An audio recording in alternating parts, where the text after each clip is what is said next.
Hi DJ Kit, I'm Jann from Audio Technica, the UK distributor for Allen & Heath. We're here today in the showroom to take a look at the DB4 and also the K1 controller, and just talk a little bit more in depth about the Serato DJ Upgrade Ready release, which has just been announced at the NAMM 2015 show.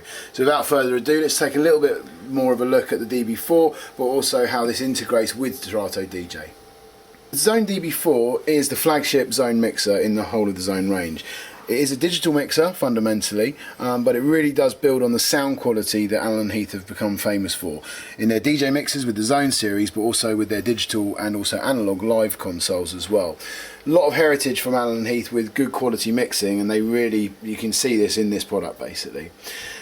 We've got lots of different easy ways to work with these mixers, because at the top here we've got this input matrix, so we can work with any different type of source. For example, we can use analog sources, whether that be vinyl, turntable, etc.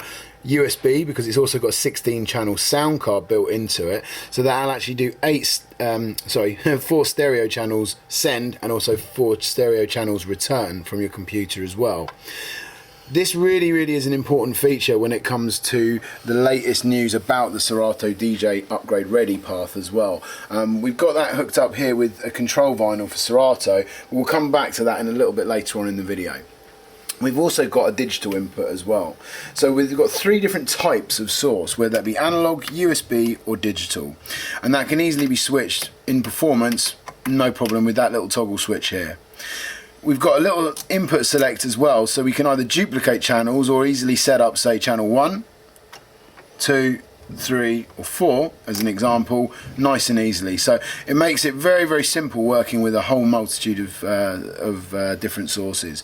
So the digital input, just to confirm, on the rear, I think let's just pull this out a little bit, I don't know if you can really see it, but we've got 4 digital SPDIF connections at the bottom there. So if you've got a CD media player already, then that's no problem, you can easily hook that up into one of these 4.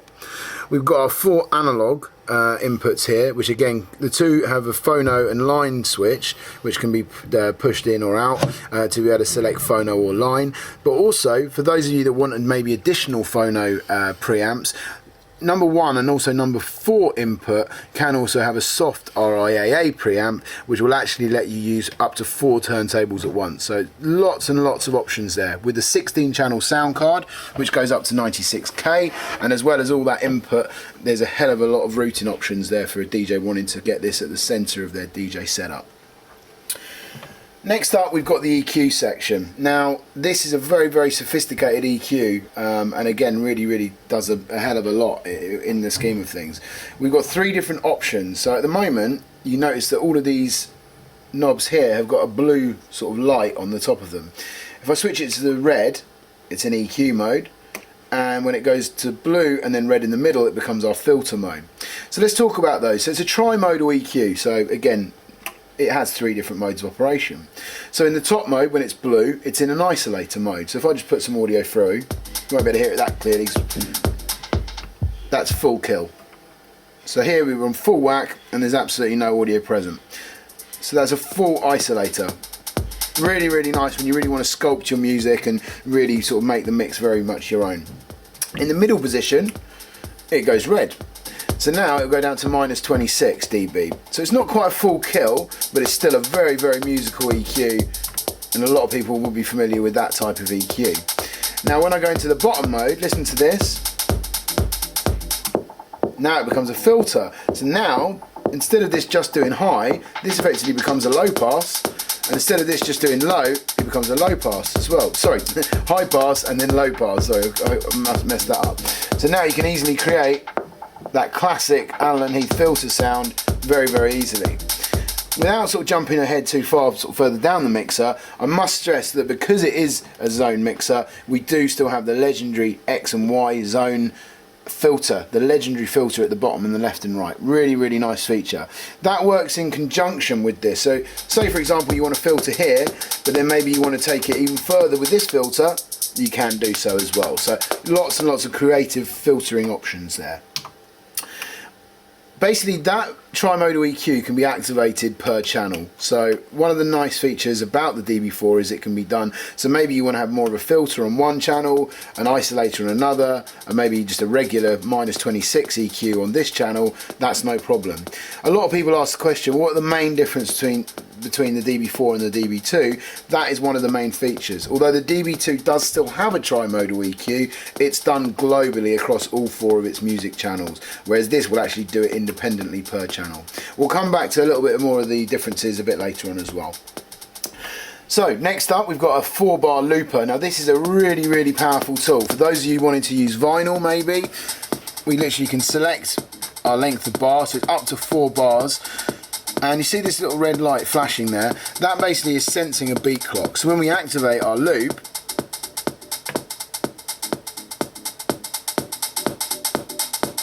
now that is looping internally. So if I just now roll that to the left,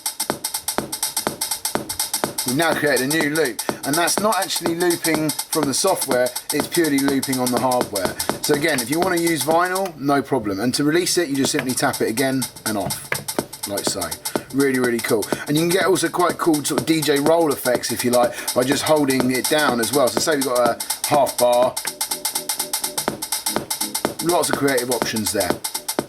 As I said, the DB2 doesn't have the loopers built in, but you can do it via the roller effect. So it is still possible to get loop style effects, but this has a dedicated 4-bar looper per channel on the DB4. So next up after the looper, we've got the effects section. Now, what makes this real a class leader against a lot of other mixers on the market is the fact that it's got 4 independent effects units. So that's 1 per music channel, which really makes this mixer a real powerhouse. There's over 50 types of effects, which are put into 5 different categories. So we've got delays. If I press select, where you can see you can easily select many of these 50 effects easily there. Delay, reverb, again, lots of different verbs.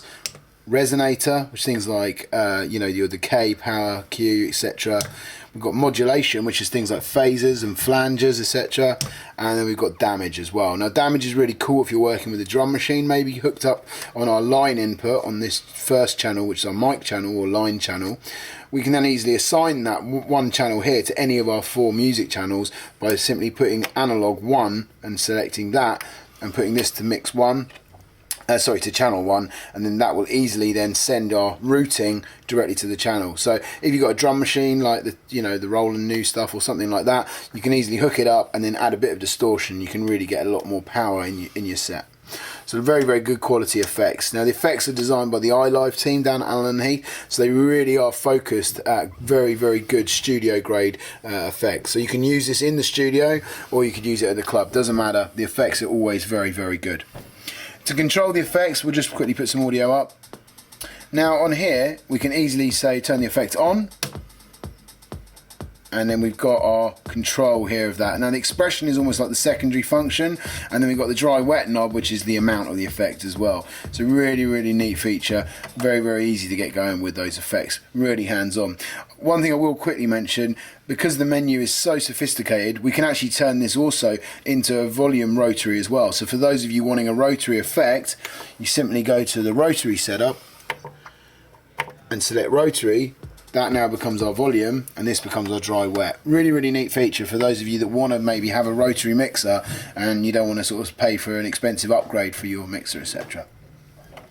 As we mentioned very briefly earlier, we've got an X and a Y effect, filter, which is the legendary zone filter. You've got your standard mild to wild as well, so lots of different routing options. That's in addition to the filter that you get per channel when you're in the filter mode as well at the top here, so really worth mentioning.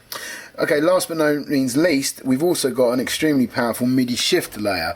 So when I press this button, the whole board now will send MIDI data. So maybe you want to map this to your favourite DAW or DJ software, then you can easily send different commands maybe to Ableton or something like that. You can easily map these, and all these knobs and rotaries, etc., can send data to your computer. So it can be very much a physical sort of mix with whether it be an outboard bit of kit or a record deck or something like that, or if you want to then maybe go a bit more into software mode, you can easily do that.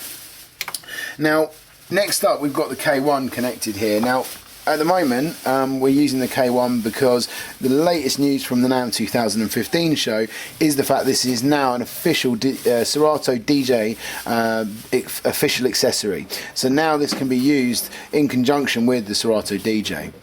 Obviously, you would have seen the video that, on DJ Kit TV already with Greg from Allen & Heath mentioning that the DB4 and the DB2 are now Serato upgrade ready. This is a really big deal for us, and it really makes this a fantastic option for those of you wanting to be able to get out there and start using a DVS system. All you need to do is buy the Serato Club Kit, the DVS discs directly from DJ Kit as well, and then with the Club Kit with the upgrade option, you can then easily use a DB2 or a DB4 without the need for a separate SL box. Really great news. As I said, the K1, the reason we've got this connected at the moment is because actually this now is controlling these two channels here. It's already pre-mapped, so nice and easy. We can then easily use these to be able to control intro without having to do any additional mapping ourselves. So straight out the box, connected up, Serato DJ will recognise it. We're using the beta at the moment, so this is more of a sneak peek. We'll probably do a little bit more of an in-depth video on Serato DJ after its official release, which is, as I said, keep looking at the link beneath this video for a bit more information on that release date as well. The DB2 and the DB4 as a standalone interface for Serato DJ. You buy the control discs from DJ Kit, but then you buy the Club Kit upgrade, which will basically let you use the Serato DVS system with our Xone DB series. So really responsive. I'm no scratch DJ by any means, but you can see how responsive it is. We've got the Audio Technica 1240 turntable hooked up here, so easily we can hear using that pitch to be able to take hands-on control of our mix. Really nice option.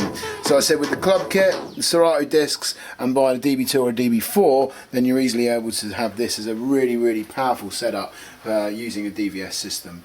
So yeah, for more information about the Xone DB4, the DB2, the K1, please do visit the website, but check the link beneath this video for more information about these products. Thanks very much.